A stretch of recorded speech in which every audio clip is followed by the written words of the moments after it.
All right, welcome to the new JFK show number 213. We've got a member of the team, Mr. John Hankey.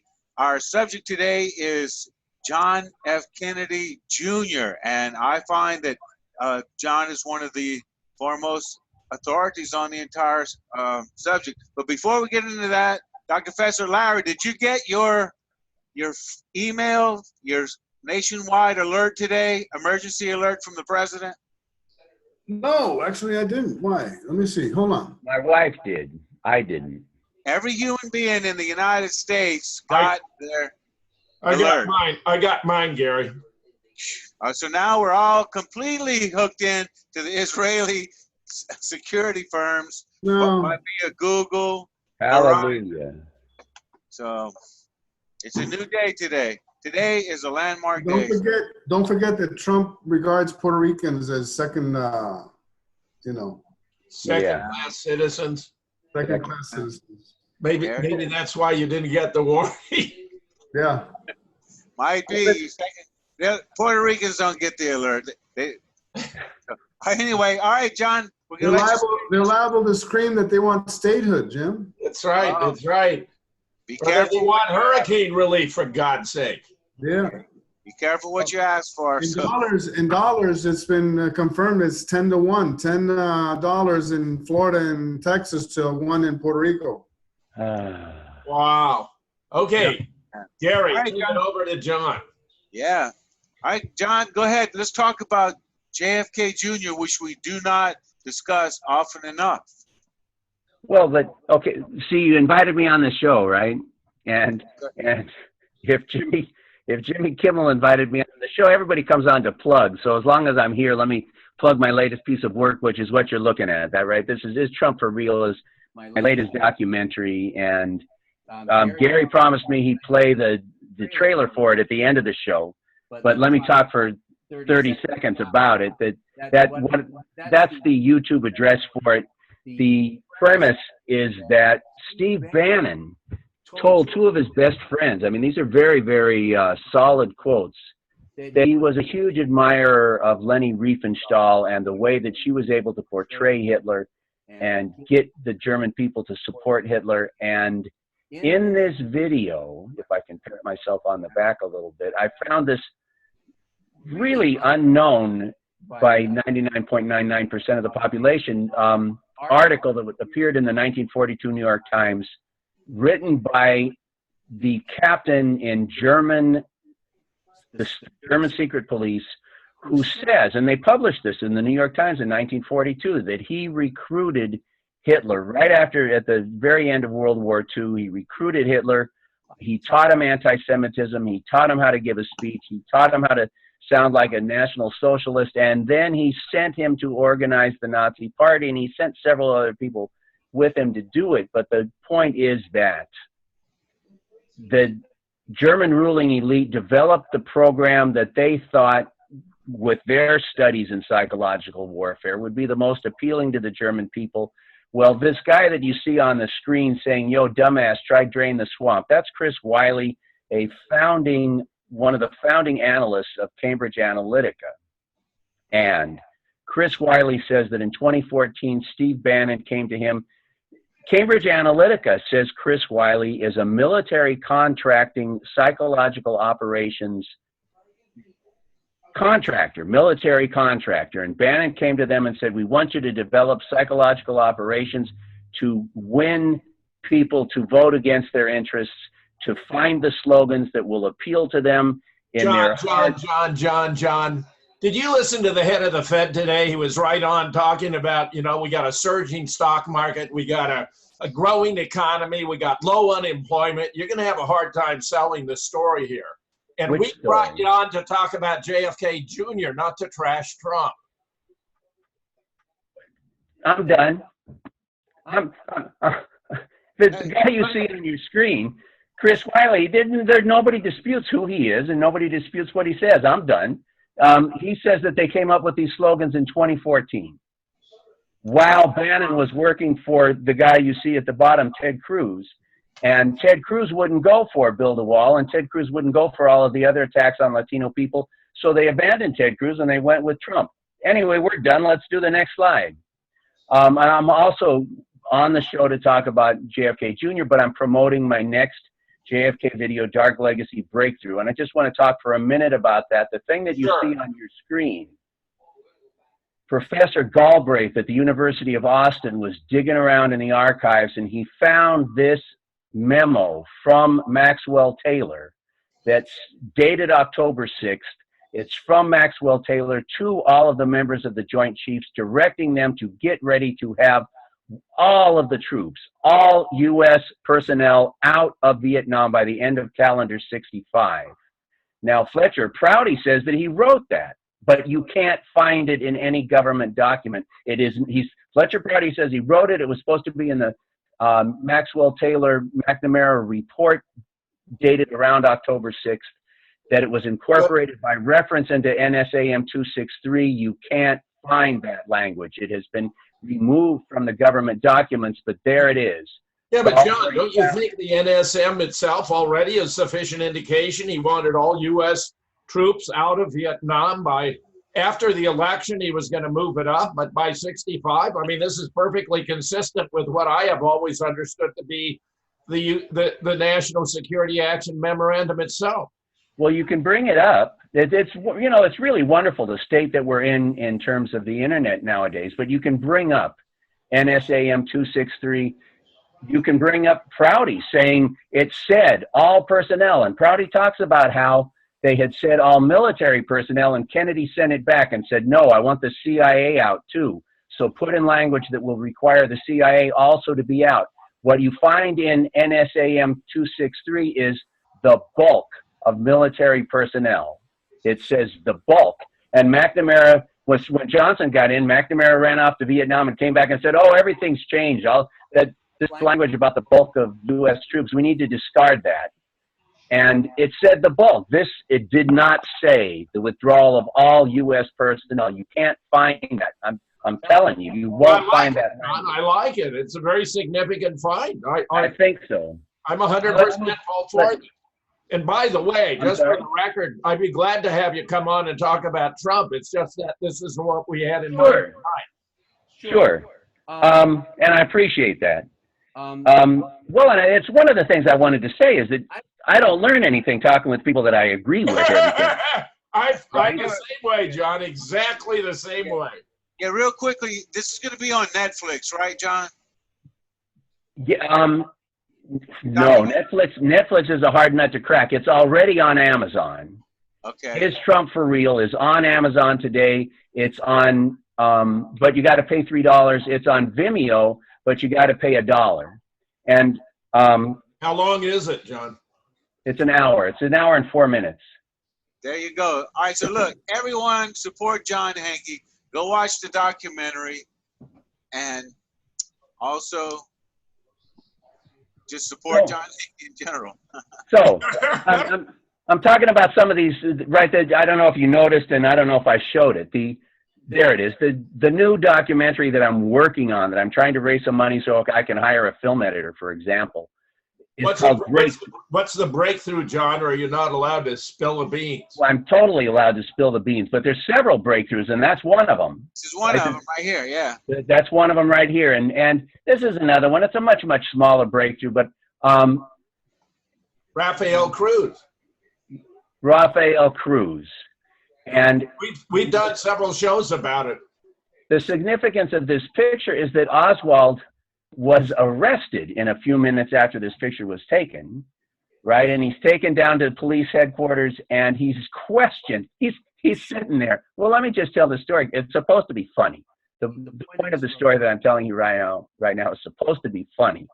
That the FBI guy, his name's Quigley, he goes down and he talks to Oswald for 2 hours, and then he writes up a report, no doubt, and then Oswald gets arrested for shooting Kennedy, and the Secret Service rushes down to this is the New Orleans Police Department, and the Secret Service is all over the New Orleans Police Department. And for my money, the Secret Service, as we all here know, the Secret Service forged the Zapruder film, right? Really a magnificent piece of work.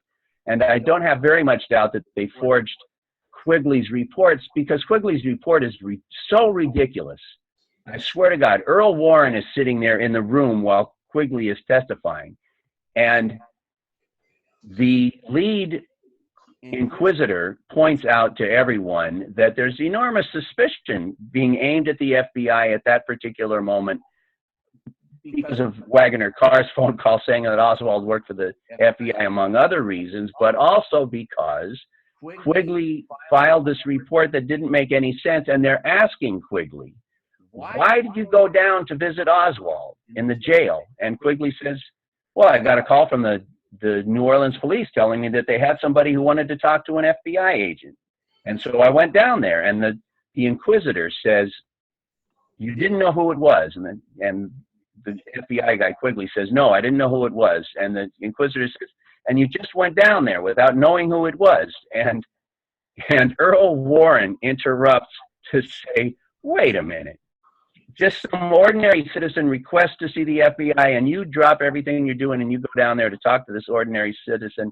And the FBI guy says, oh, it happens all the time. And, we're happy to straighten people out if they're a little bit confused. And Earl Warren says, is that so? And, I don't know about the rest of you, but where I come from, when somebody says, is that so? That's like asking you to step outside. That's like saying something about your mother. It certainly is a complete challenge to the words that just came out of your mouth. Well, what he just said was absurd on its face.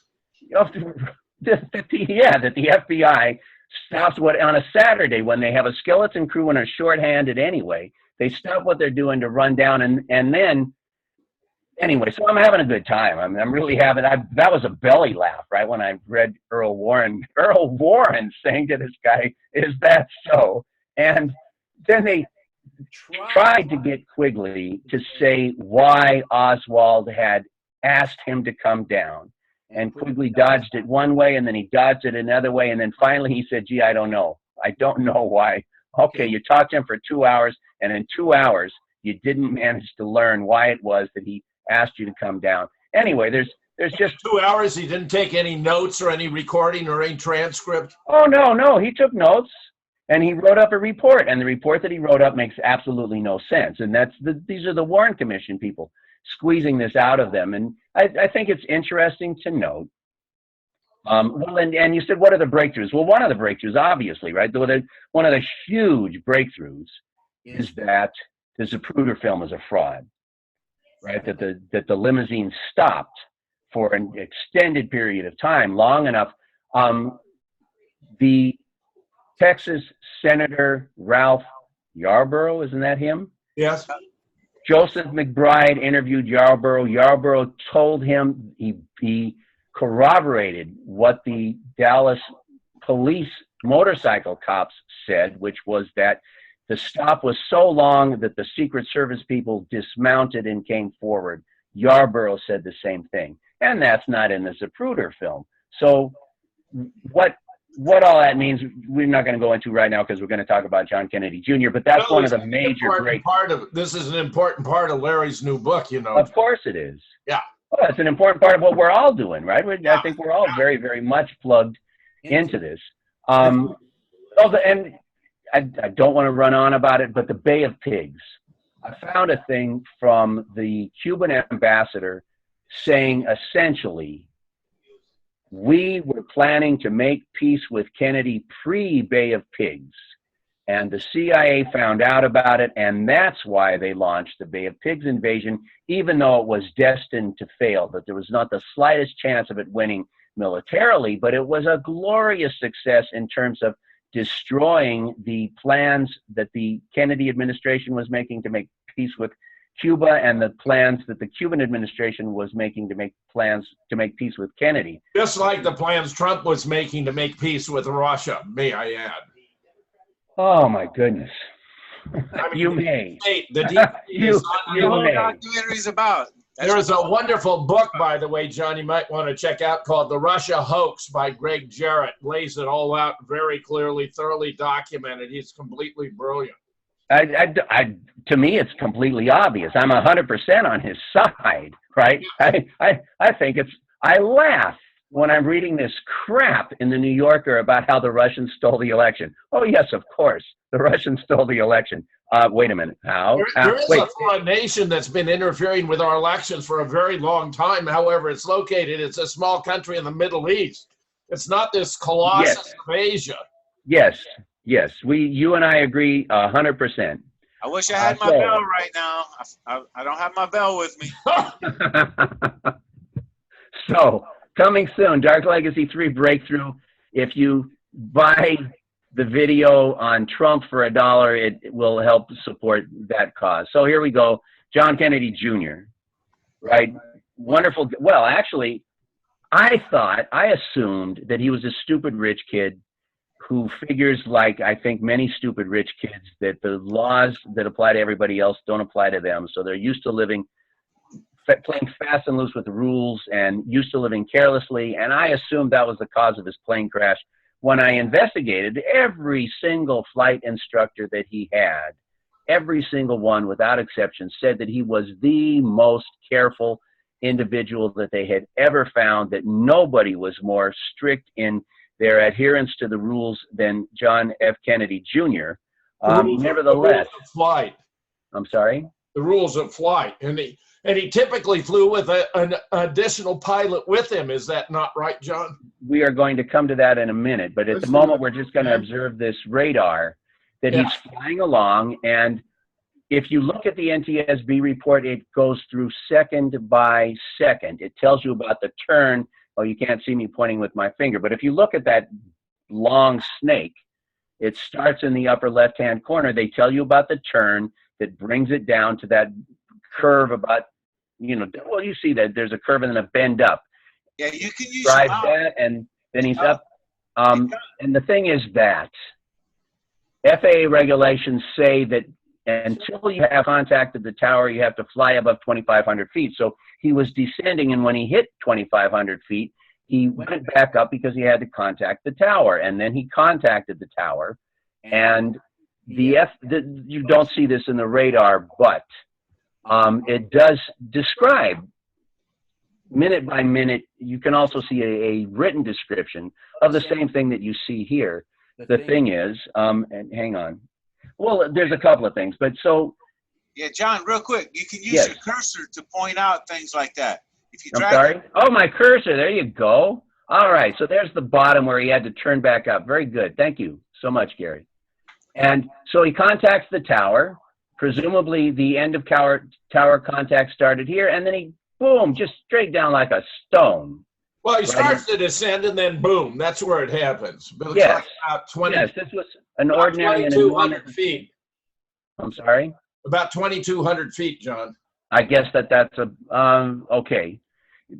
Anyhow, there were all sorts of different explanations. Sherman Skolnick, I wouldn't want to say anything about Sherman Skolnick. I think he's he's dead, but he was, I think, a sincere and hardworking researcher. And some FBI guy told him that there was sabotage of the plane's avionics, and that's what made it crash.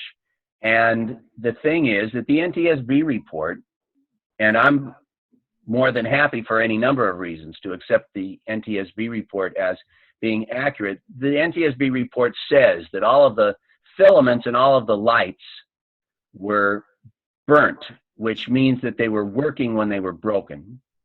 And if you want me to explain that, I will. But if you have a light bulb and you turn it off and break it, when you look at the filament, it'll be intact. If you break it while it's burning, it will be burnt.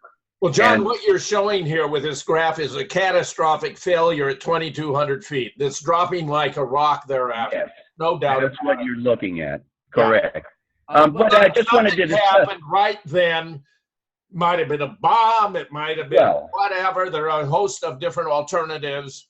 There are people who say it was a bomb. And the fact is, if you blow the tail off a plane, it's going to come down very much in that fashion. That's right. You can look at this picture and say, yes, this corroborates the story that there was a bomb on the plane.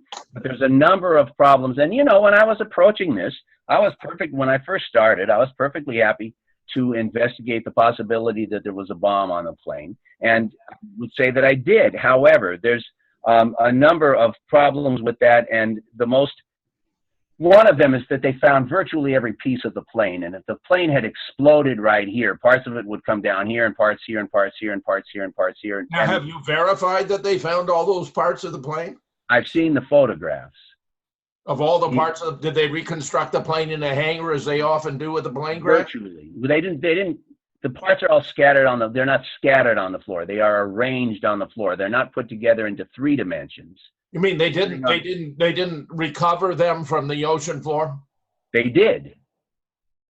They recovered virtually all of the plane, and there are photographs of it sitting on the bottom of an NTSB hangar or in some hangar that was used by the NTSB for that purpose. And the reason I'm asking, John, is I was given a very detailed explanation of how his plane was loaded with explosive C4 in the cargo compartment when it was at Buttonville Airport outside of Toronto, where he went up to meet a big guy, a mega corporation who was going to give him money for, research into the death of his father. But actually it was luring him up to plant the explosive. But that's why I'm very interested in whether that story is sustainable or not. Well, let's look at it. First of all, they shouldn't have been able to find all the parts because they should have been scattered all over the place. And one, they were not. Secondly, the luggage compartment is in the tail of the plane. And I've seen any number of photographs of pieces of luggage that were recovered. And I'm not. This is what I want to hear, John. I'm very interested in the theoretical level. There's a lot of detail, right? It's a 2-hour video, if I'm not mistaken, my assassination of JFK Jr. For example, we got lots of time, right? The guy who parked Kennedy's plane, the guy who owned the hangar where Kennedy's plane was parked, the guy who would show up to unlock the hangar if he got a phone call from John F. Kennedy in the middle of the night saying, "Can you open the hangar for me? Whatever. I need to get in, or I'm taking it out." This is the guy who would show up at the airport once with his wife until we had several long and interesting conversations. Anyway, he said that Kennedy kept his flight log in a aquamarine duffel bag, and he said, and you're able to find the picture I was able to find the picture myself online of this aquamarine duffel bag. He said that he saw that duffel bag being extracted from the water, and that's where he kept his flight log, and his flight log should have been in there, and his flight log should have been able to answer the question of whether or not there was a flight instructor on the plane, but the flight log was missing.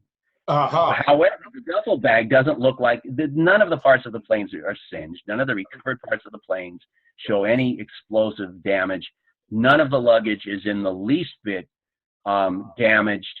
And one of the pieces of luggage was a attaché case that was carried by his sister-in-law, Lauren Bissett. And that was recovered by somebody on the beach, and there are photographs of this individual who was just at the beach, and it floated up. And in fact, the Air Force and the FAA combined to keep the Coast Guard out of the crash area for 15 and a half hours. And as a matter of fact, when this piece of luggage was recovered, the Coast Guard, from what I understand, this is what they said on their own, said, well, we're not listening to the FAA anymore. We're not listening to the Air Force anymore. We have this luggage. We know how the tides work. We know where the plane, therefore, if the luggage came in, all we got to do is trace back the way that the tides work, and we can find the approximate. What was the rationale for keeping the Coast Guard out, John? Well, there wasn't one. Setting up the crime scene. Well, I'm wanting to know, yeah. Well, and it would have been SOP for the Coast Guard to have been conducting the salvage op? Oh, absolutely. But hang on, because we're not leaving this topic. We're just getting a different approach to the same topic. Of course. Which is that so this is when the Coast Guard finally says we're going in. That's 15 and a half hours after the plane crash, right? And no search and no rescue, definitely no rescue. 15 and a half hours later, I maybe shouldn't breeze by that so quickly, let people have a chance to look at it for a second. The question is, how long should it have taken them to know the location of the crash? And the flaming answer to that comes from Chief Petty Officer Todd Burgunn, who is the information officer for the Coast Guard. And he came on Channel 5 in Boston at about 10 a.m. and he said that John Kennedy had contacted the Martha's Vineyard Tower at about 9:59 and that said that he was 14 miles off the coast and that he was on final approach. And if we went back to the radar, and we can certainly do that, this is from, well, this part is from 9:59. Right there is 9:59. It's 14 and a half miles off the coast of Martha's Vineyard. How did Todd Burgunn know with such precision what Kennedy's, Todd Burgunn did not have this picture. I don't think anybody had this picture probably for several weeks and maybe for several months, but Burgunn comes on the television and announces this. And my point, there's 2 points to be made. And one is that Burgunn is absolutely credible, right? The information that he's providing us about Kennedy's location and the time that he was at that location is corroborated by the radar and everything else in the NTSB report. But does he know too much too fast? Oh yeah, they pull him off the air. Let's let John go. Yeah. The thing is, if you call up, walk over, pick up the phone, call up the Coast Guard and say, or the FAA, call up the FAA and say, if I'm on final approach, if I contact the tower and tell you that I'm on final approach and I'm 14 miles out and I don't land, how long do you wait to start a search? And the information that I came across was 5 minutes. It wasn't 5 minutes, it was 15 and a half hours. So Burgunn has to be mistaken, except he's so completely on the money of where John Kennedy was at 9:59. He knows exactly where John Kennedy was at 9:59. What part does he have to be mistaken about, John? Because the search didn't start for 15 and a half hours. And but it ought to have started within 5 minutes, as you have within observed. 5 minutes. It ought to have started within 5 minutes. In addition to which, Kennedy had this fancy plane.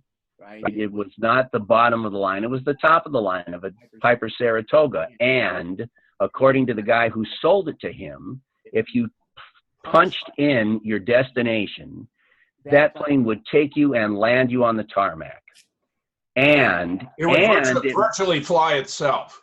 It would virtually fly itself, and it was equipped with an alarm. Once you contact the tower, or once you contact the FAA, you have a beacon in the tail of your plane, and this is, I think, virtually any plane in the air, any private plane in the air, and the public planes, so to speak, or the military and commercial.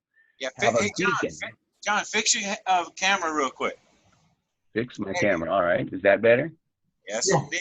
They have a beacon that you contact the FAA and they give you a number and you punch it in, and now your beacon sends out a signal that tells the FAA who you are, what your destination is. And if you descend, I think the guy who signed the NTSB report told me this, that if you descend below 200 feet anywhere but on the tarmac of the airport that you have punched in as your destination, it will set off an alarm at the FAA and they should begin a search immediately. Immediately. Not 5 minutes later, but immediately. So, and I talked to the guy who owned the company that manufactured the beacon. And if the beacon had malfunctioned, there should have been an NTSB investigation into John, you've done good work with this. I want to hear more. Why the beacon, the manufacturer was not contacted by the FAA or the NTSB to answer as to why his beacon didn't work. And he told me that he assumes that he wasn't contacted because he assumes the beacon worked. And there's even more evidence. When the NTSB recovered the plane, they recovered the beacon and they pulled the battery out of the beacon and they looked at the battery and they said, well, it's worn out because it has been operating for the last 8 days. Anyhow, So Rob, Burgunn let is me just say one reason why I appreciate what you're doing. I spent a great deal of time investigating another plane crash. right. No, so I know. Senator Paul Wellstone. Correct. And I was out there tromping around in the snow in 35 below zero weather with John P. Costello, picking up parts of the charred fuselage. And I published a book about it, 10 articles on it, a subsequent article with John. I care about this, and I'm fascinated by everything you're telling us. Well, do you know that Wellstone's co-pilot is part of the 9/11 plot? He can be tied to Well, the... I know the Messiah. I know all that, John. Yeah. All right. All right. It's been very interesting, to tell the truth, because but let's go with Sure. you guys. So I'm trying to locate Todd Burgunn, and I can't locate him, and somebody refers me to a private investigator. I called up some researcher who said, yeah, we'll try this person. This PI is very good. And so I called up this private investigator, and I paid them $500 to locate Todd Burgunn, and they told me that he had disappeared from the face of the earth. Really? Yes. So for $500 bucks? For $500. You learned that he disappeared from the face of the earth? I learned some more stuff too that I don't need to go into. There was another witness. Was it worth $500 bucks?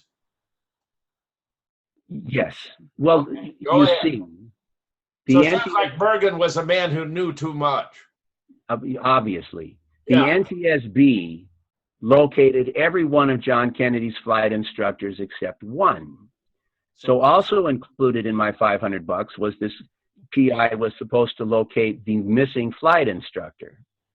And the private investigator told me that the records, she said, you have to allege that there's a crime involved for me to be able to access these records. And so I said, yes, I allege that there's a crime involved. And she said, okay, then I can, break the rule that excludes me from, if I don't have a good reason that I couldn't get these records. And she was able to get a much wider access to all of the records involving this particular individual. And she told me she thought it was the strangest thing she had ever seen in her career, that it was like walking on the beach and seeing a footprint in the middle of the beach with no footprints leading up to and no footprints leading away. And what is she describing when she says that? I'm sorry? What is she describing when she says that? The sole record that she was able to find regarding the missing flight instructor. So there should have been a mess of records, and she finds this one record, and it's as though there was a footprint there with no other surrounding. In other words, she's saying it's inexplicable, unless, of course, this was a deliberate deletion of all these records because they would have provided too much information. Well, we can speculate. My speculation is that this individual, the CIA they create a persona, right? And it's a name, and there's a birth date, and there's a high school, and there's all this other information, but it's not a real person. And then when they have an individual that they want to send into secret work, they can just take this individual and issue them identification saying that they are this individual. And so they take their passport, for example, and they go to Russia or Iran or wherever. And when the Russian or Iranian or whoever, whatever investigative resources investigate this person to see who they are, they find a wealth of information about them. Anyway, it doesn't matter. Just as an aside, John, and vis-a-vis motivation, was John going to run for the Senate in New York? Absolutely not. Okay, so the Hillary motive to take him out because he would have beat her for a Senate race can be erased. He was asked 4 or 5 times. It was the most common question. Are you going to run? And he gave very clear and precise. What he said was no.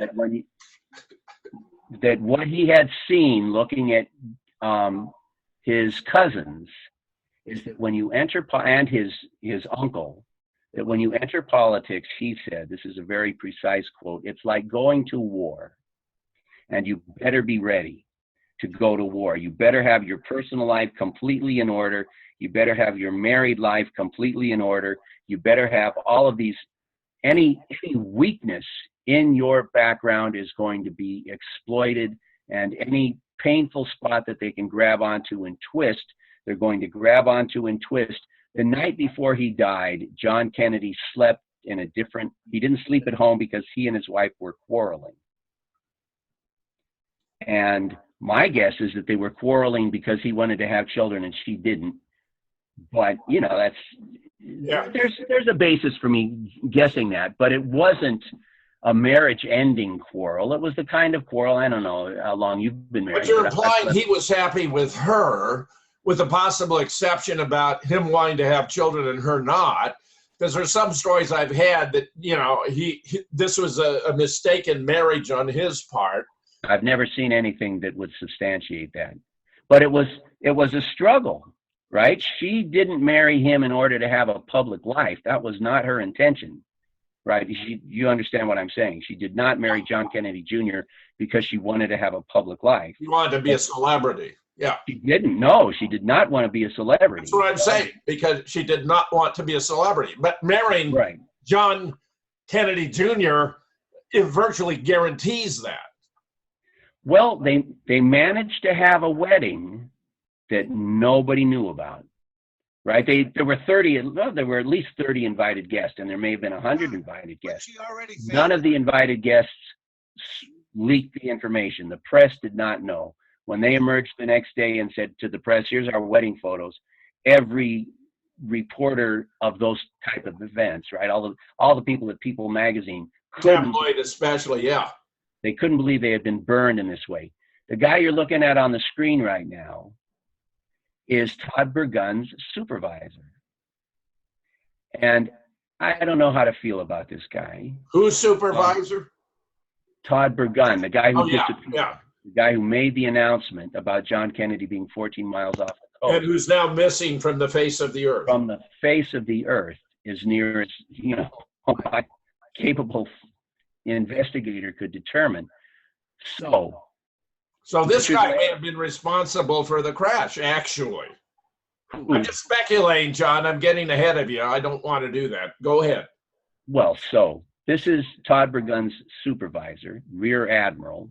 Right, Burgunn is the information officer. When the Coast Guard has something to talk about, right, there's an accident or there's a storm or there's any sort of an incident in which the Coast Guard plays any kind of a role, Todd Burgunn is the guy who would go to the press and talk to them. And if they had a question that he couldn't answer, he would report to Richard Larrabee, and Richard Larrabee would answer the question or dodge the question or whatever. But this is the guy that Todd Burgunn would report to. So I managed to track him down, and he was the head of the New York Port Authority. At the time you tracked him down, he was the head of the New York Port Authority. That's quite a responsible position, very high paying. You don't recognize where his offices were. In the Twin Towers. In the Twin Towers. And when I spoke to him, he was still alive. And I didn't speak to him about how it was that he had survived 9/11. That isn't what I had called to talk about. I called to talk to him about Todd Burgunn, and he told me that he didn't know who Todd Burgunn was. How could he say that, John? You knew he knew him. He was his supervisor. And I said to him, "Is that so?" Yeah, good. Say. I like it. Right? Like World War. Is that so? I like it. I can't call him a liar, can I? I didn't. You imply you know a whole lot better. That's very, very telling, John. That's very disturbing. I don't know, and that's it. I don't know anything else to say about it other than, let's see. Well, you got more slides, right? Oh, yes, I have more slides. Yeah, well, we want to go. I mean, have you figured out how the plane was taken down? Well, you know, I'm taking you down the same path I went down. Yes. Right. So here's Todd Burgunn. Todd Burgunn says 14 miles off the coast. It's very, very, very clear that they knew about the plane crash in. You must have the wrong slide, because that can't be Todd Burgunn. Huh? Looks more like Steven Tyler and Drag. You're trying to help me out, are you, Gary? I'm going through this complex presentation. You see the image, don't you? I mean, it is a woman, of course. Her name is Carol Radziwill. Yeah. She was married to John's best friend. Okay. Okay. Who us off there. was, I'm sorry? See, you threw us off there for a minute. We thought you John had cousins who were rather ne'er-do-wells, right? But I don't remember the first name of Radziwill, but you recognize the name, right? Princess Lee Radziwill was Jackie's sister. Sure. That was Jackie's sister. And she had a son, and this was the son's wife. And the son was John Kennedy Jr.'s favorite person on the planet. And she was one of John's wife's best friends. And they were headed towards her house when the plane crashed. On Martha's Vineyard. On Martha's Vineyard. She was sitting there waiting for the phone call to say, we're at the airport, come get us. And she didn't get that phone call, and she didn't get that phone call, and she didn't get that phone call, and she didn't get that phone call. Yeah. And I don't remember at what time, but you know, if this is your best friend and they were supposed to have landed 5 minutes ago, you're worried. She is an Emmy award-winning news producer. And I would make the point that an Emmy award-winning news producer doesn't take no for an answer. An Emmy award-winning news producer has guilty parties tell her all the time, oh, I don't have any information on that topic. Oh, there's nothing to see there, and so on. You see what I'm saying? That yes. The people who are involved in important news stories very often deny their involvement and deny the facts of the case. And she's an Emmy award-winning producer, and so when she calls the FAA and says, John's plane is missing, she's expecting them to leap into action, and they don't do anything for 15 and a half hours. And so she calls the next FAA office down the road and tells them the same thing. And she does this with every FAA office on the eastern seaboard. And at 2 o'clock in the morning, she says, the hell with these guys. And she calls up the Coast Guard. She calls up the Boston Coast Guard, who have pictures of Kennedy on the wall and probably Kennedy tattoos on their arms, right? These are very, very, very loyal Kennedy people. And she says, John Jr.'s plane is missing, and the person that she talks to says, oh, hell, we will have a boat in the water and planes in the air in the next 5 minutes. You can count on it. Good. And they hang up the phone, and they call up the Air Force, and the Air Force says, yes, we'd like you to go search Long Island. Long Island? Not 14 miles off the coast of Martha's Vineyard, which is where everybody who Setting them on a wild goose chase. Yes, exactly. Let's get you out of the area. So we got the FAA and the U.S. Air Force both involved in covering up. They don't want there to be an investigation. They don't want a discovery of the wreckage. They've got a lot to cover up. This is very bad, John. Well, that's the question. You see, because that's kind of not a cover-up. Do you see what I mean? If this is the Kennedy family, right? These are people who make a phone call, and the guy on the other end of the Coast Guard says, oh, baby, we are going to jump on this right now.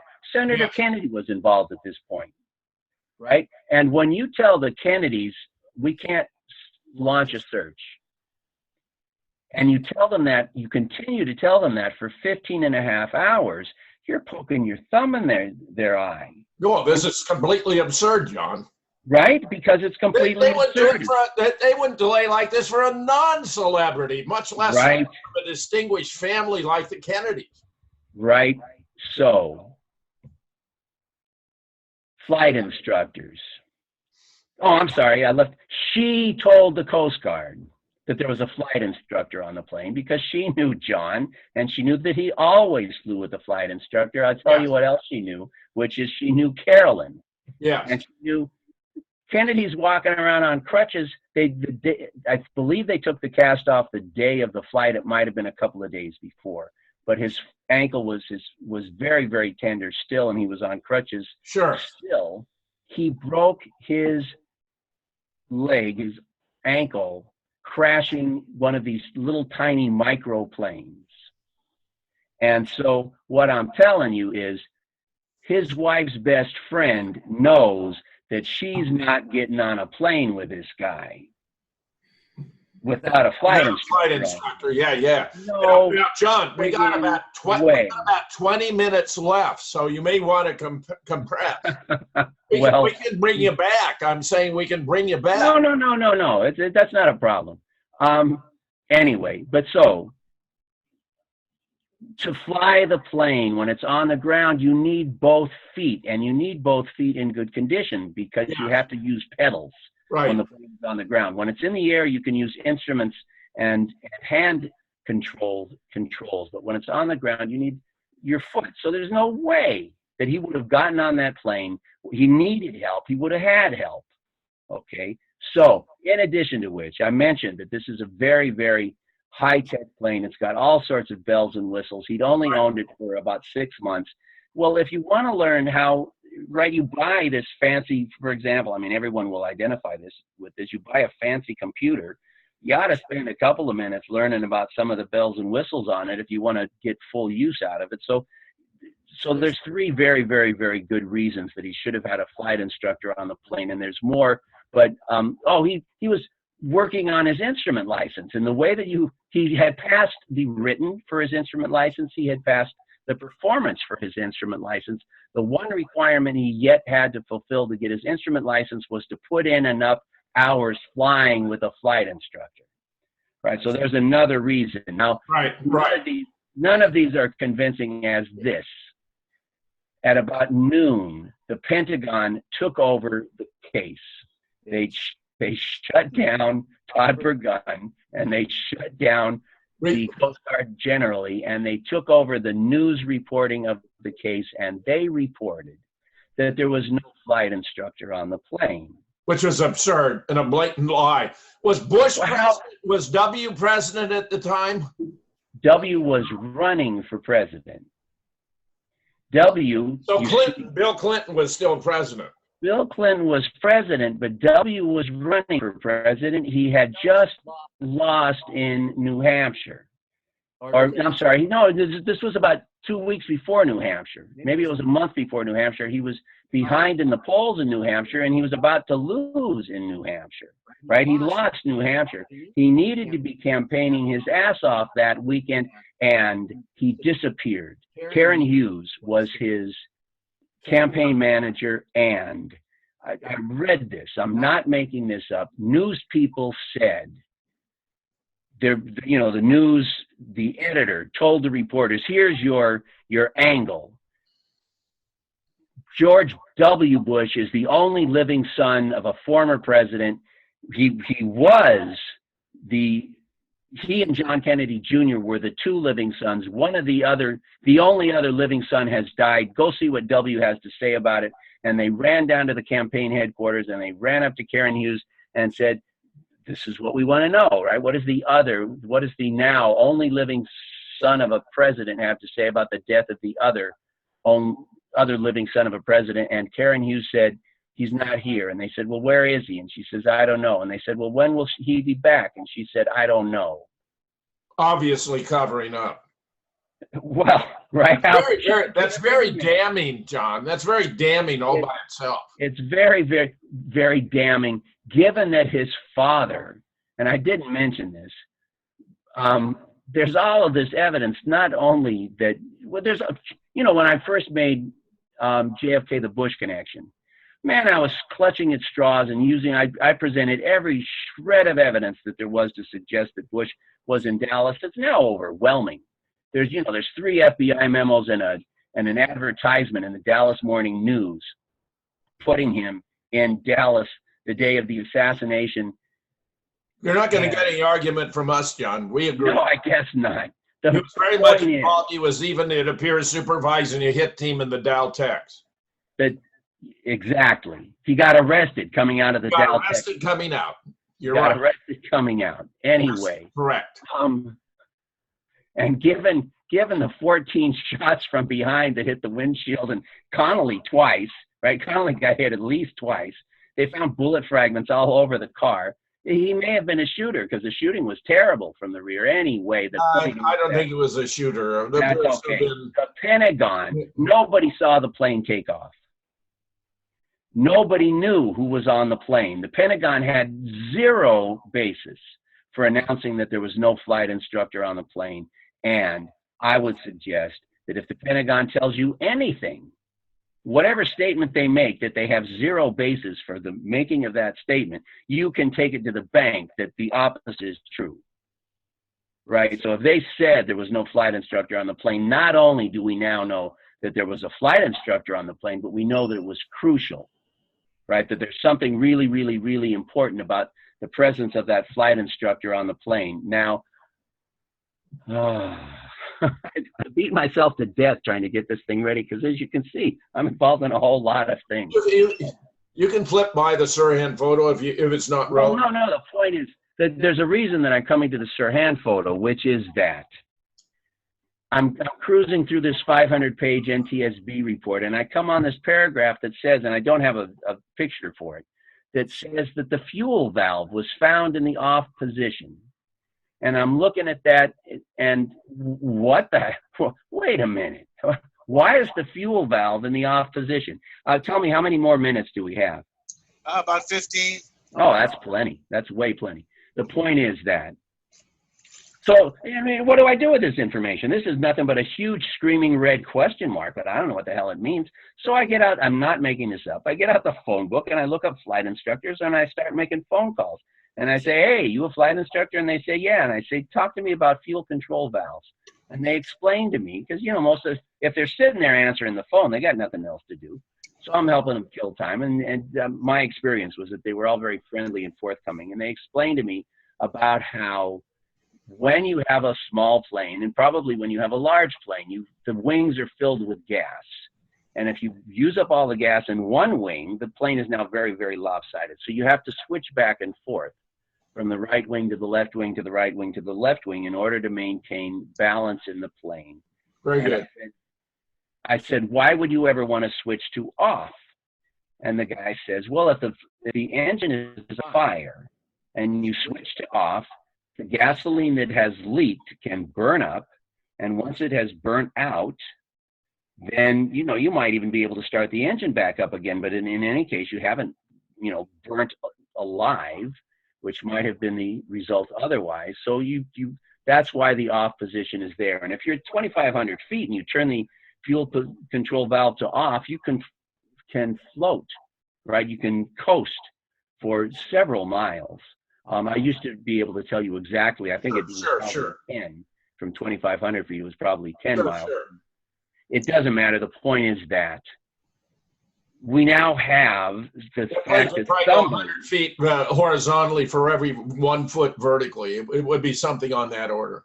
There you go. That sounds about right. And so you do the math and you can figure it out. In any case, somebody on that plane thought the engine was on fire. Well, there's nothing in the NTSB that suggests that the engine was on fire. So, you know, I don't like making up crazy stories, and I don't like making up stories at all. But it seems to me that the explanation, clearly there was a flight instructor on the plane. And I would suggest looking at that radar that clearly there was a flight instructor on the plane. Either John Kennedy committed suicide and killed the flight instructor and his wife and sister-in-law, or the flight instructor, somebody on that plane, if there was nothing mechanically wrong with that plane, which is what the NTSB says, somebody on that plane committed suicide. And if the Pentagon wouldn't John have been very particular about who he had as his flight instructor? Do you have any reason to think there was a last-minute substitution of the flight instructor he'd arranged to have? I certainly do. And I wasn't planning to go into that, but it's in the movie, right? And Gary will post, I'm sure, Gary, you're going to post a link to my movie, right? And, you know, let me invite everybody. You can watch it if you have Prime. If you have a Prime, you can watch it. It may be on Hulu. I don't remember. I have a manager, and he does everything he can. And it was on Netflix for a year. You know, Dark Legacy 1, JFK 2, The Bush Connection, that was on Netflix for like 3 years, which is really extraordinary for a documentary of any kind, anyhow. I go into enormous detail, and I show you the pages from the NTSB report. Kennedy had a flight instructor who called him the morning of the flight and said his story is that he wanted to ask John whether John wanted his keys. Well, the guy that I spoke to who owned the hangar where John parked the plane said that was a ridiculous story, that is not a credible story, that you did not call John ever unless, for example, you had planned to fly with him, you'd made arrangements to fly with him, and you were canceling those plans. Anyhow, my guess is, and there's other huge gaping holes. The guy's lawyer, there is a letter in the NTSB report from this flight instructor's lawyer saying he's a liar. Wow. He doesn't use the word liar. It contradicts a statement that was made by this guy. Doesn't it appear the 15.5-hour delay was to get the body of the flight instructor out of the plane? That's the only explanation that I can think of. And they didn't recover the body of the flight instructor. And in the video, I show them strapping the body of the flight instructor to a seat in order to be able to airlift it more effectively, right? It was in about 80 feet of water. It might have been a little bit more. So the flight instructor just disappears from the story. The flight instructor, and so does the seat. One of the they recovered the entire plane, all the bits and pieces. One of the seats is missing. Yes, the flight instructor's seat. Yes. Now, it's very common when a plane crashes in the water, it's very common for a shark or some other large fish to drag off one of the bodies. They got all the bodies. But they don't take the seat along with it, John. I'm sorry? They don't take the seat as well.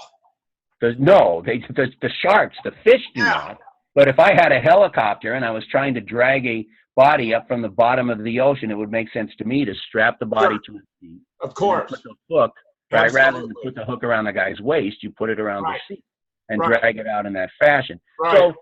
So that explains the 15.5-hour delay. That explains everything. It explains all the loose ends, and I do not like that explanation. What do you think of the motivation now, John, having pondered this as deeply as you have?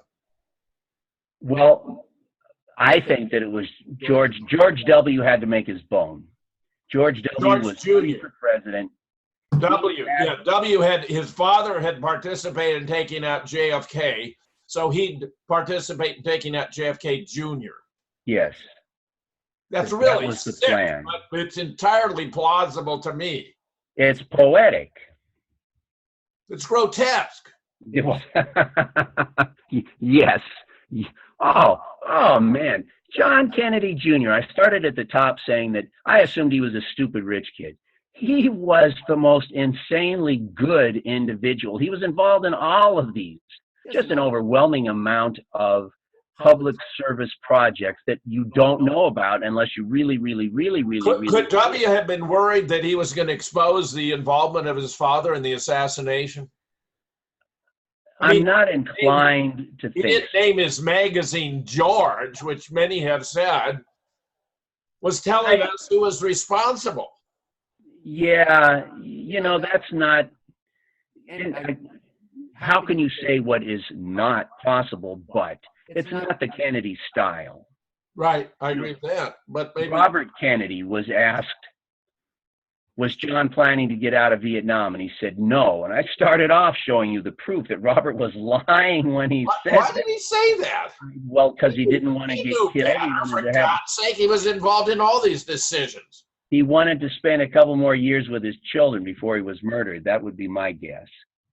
He wanted to delay his murder. And this is a Kennedy Library interview that wasn't going to be released for 20 years. And apparently he thought that if he told the truth, he'd get killed. I don't know. However, does anybody know why we're going to Sirhan? Manchurian candidate, flight instructor. And you ain't heard nothing yet. Robert, you only got a few minutes left. I got all the time I need. Robert Kennedy Jr. has stated recently that he thinks Sirhan is innocent. And when I saw that, I think somebody must have sent it to me, but I saw that in the news, and in the article, And, this might have been in the Washington Post. I believe it was in the Washington Post. It had references to another article which talked about the doctor, I believe Harvard psychiatrist, who had written the report for Sirhan's lawyer, saying there's no question that Sirhan was under the influence of hypnosis, that he was a puppet under the influence of hypnosis when he shot at. There was a psychiatrist who actually boasted on a radio program that he had hypnotized Sirhan for the CIA. I mean, he was that blatant about it. I don't know, but the prison psychiatrist, the psychiatrist at the prison where Sirhan was incarcerated said that the same thing that this Harvard, or I don't know if he's Harvard or Yale, and it's not that hard to find out, and it's in the video that I want people to pay $1 to see. If you pay $1 and watch it, that this portion is very, very much detailed. Do you believe then that it was the flight instructor who caused the plane to crash? I can't see any other remotely plausible explanation. And he would have had some motivation for giving up his own life for the sake of a greater good. He was programmed. He was programmed himself. I get it. Okay. As Gary was saying. Was the sign-off from the Martha's Vineyard Tower. He had been programmed that when he got the trigger from the Martha's Vineyard Tower, that he would see the engine burst into flames, and that the only way that he could save everybody on the plane from burning to death was to turn off the fuel control valve and then plunge the plane into the ocean. Well, pretty damn interesting, John.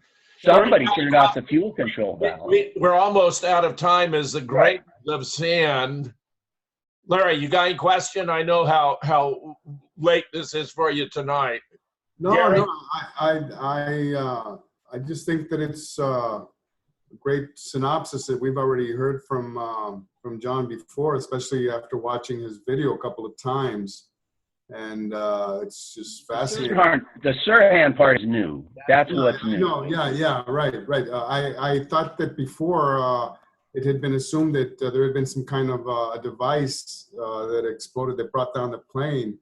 But if you're positing now another possible explanation on a Manchurian candidate. If the plane had been brought down by a bomb, why a 15.5-hour delay? That doesn't make any sense. Mm-hmm. If the plane had been brought down by a bomb, the luggage would be damaged. The radar profile looks like a bomb blew off the tail, but the tail, the NTSB, who told us that the fuel control valve had been turned off. If they told us the truth about that. Got it. Well, look, John, go ahead and plug your video real quick, and we're going to have to go ahead and call the shows. Oh, you have to promise me, Gary, you're going to play the I will do that. I'll put the advertisement on the commercial. Yeah. Along with Larry's book. At moonrockbooks.com. John, great having you here, my friend. Very, very nice. I'm glad to see everybody's in such health. Yep, we're doing okay. JFK 213. Hey. We might get there one day. All right, fellas. Great, Amen. John. Thank you so awfully much. And thanks a lot. Good night. Good night.